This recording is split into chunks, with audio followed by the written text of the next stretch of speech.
నిత్య పూజలివివు నేరిచినను ప్రత్యక్షమైనట్టి పరమాత్మునికి నిత్య పూజలివివో.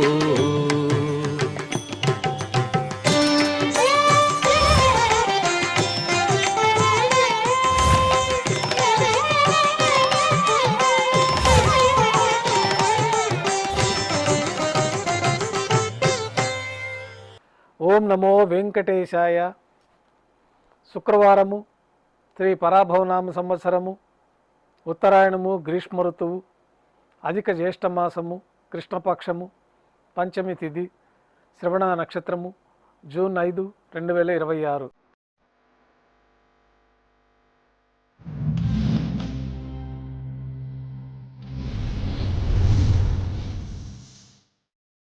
ఉభయ దేవేలతో శ్రీ మలయప్ప స్వామివారు మేళతాళాలతో ఊరేగింపుగా విమాన ప్రదక్షిణంగా సంపంగి ప్రాకారంలో కల కళ్యాణ మండపానికి చేరుకుంటారు. కళ్యాణోత్సవం ప్రారంభమవుతుంది.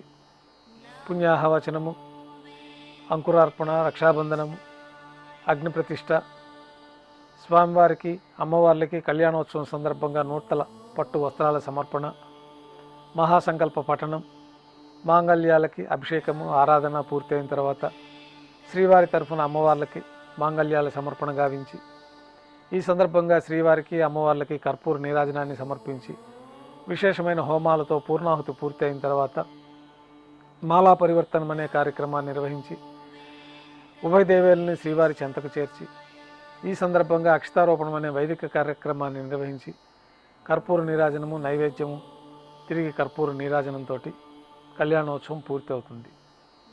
కళ్యాణోత్సవం భక్తుల దర్శనం అనంతరం శ్రీ మలయప్ప స్వామివారు ఉభయ దేవేరులతో ధ్వజస్తంభం వద్ద కల అద్దాల మండపానికి చేరుకుంటారు. వేదపారాయణ నడుమ ఊంజల్ సేవను నిర్వహించి కర్పూర నీరాజన సమర్పణతోటి ఊంజల్ సేవ పూర్తి చేసుకుని శ్రీ మలయప్ప స్వామివారు ఉభయ దేవేరులతో మేళతాళాలతో ఊరేగింపుగా ఆలయం వెలుపల కల వైభవోత్సవ మండపానికి చేరుకుంటారు. ఆర్జిత బ్రహ్మోత్సవంలో భాగంగా స్వర్ణ గరుడ వాహనంపైన శ్రీ మలయప్ప స్వామివారు వేంచేస్తారు.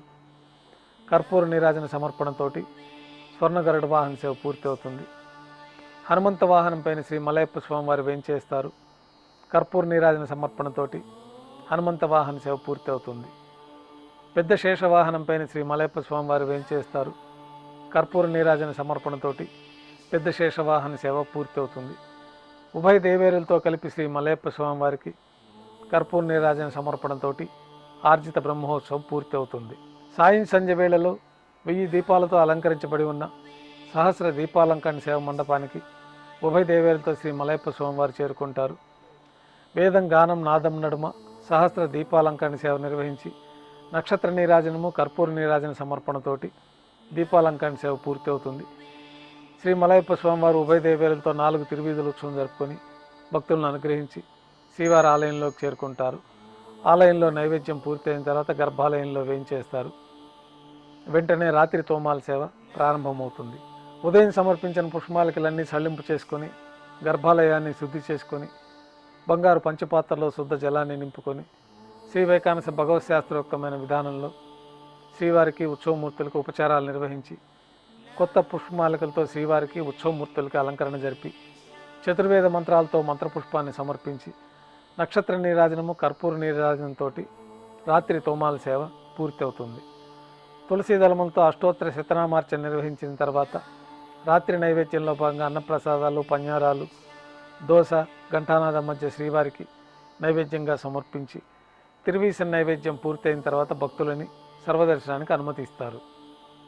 కొద్ది విరామం తర్వాత ఏకాంత సేవలో భాగంగా రాత్రి సమర్పించిన పుష్పమాలికలన్నీ సళ్లింపు చేసుకొని గర్భాలయాన్ని శుద్ధి చేసుకొని బంగారు పంచపాత్రలో బ్రహ్మ తిరువారాధన కోసమే తీర్థాన్ని సమర్పించి ఏకాంత సేవలో భాగంగా బంగారు పట్టు పాన్పు పైన కౌతుకభైరమైన శ్రీ భోగ శ్రీనివాసమూర్తి వారిని వేంచేపు చేసి వారికి జీడిపప్పు, ద్రాక్ష, కలకండ కలిపిన మిశ్రమాన్ని నైవేద్యంగా సమర్పించి పండ్లు నైవేద్యంగా సమర్పించి కర్పూర నీరాజనంతో ఏకాంత సేవ పూర్తి అవుతుంది.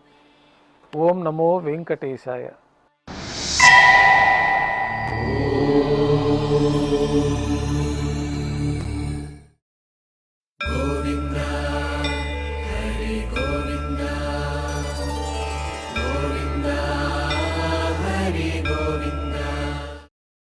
ఓం నమో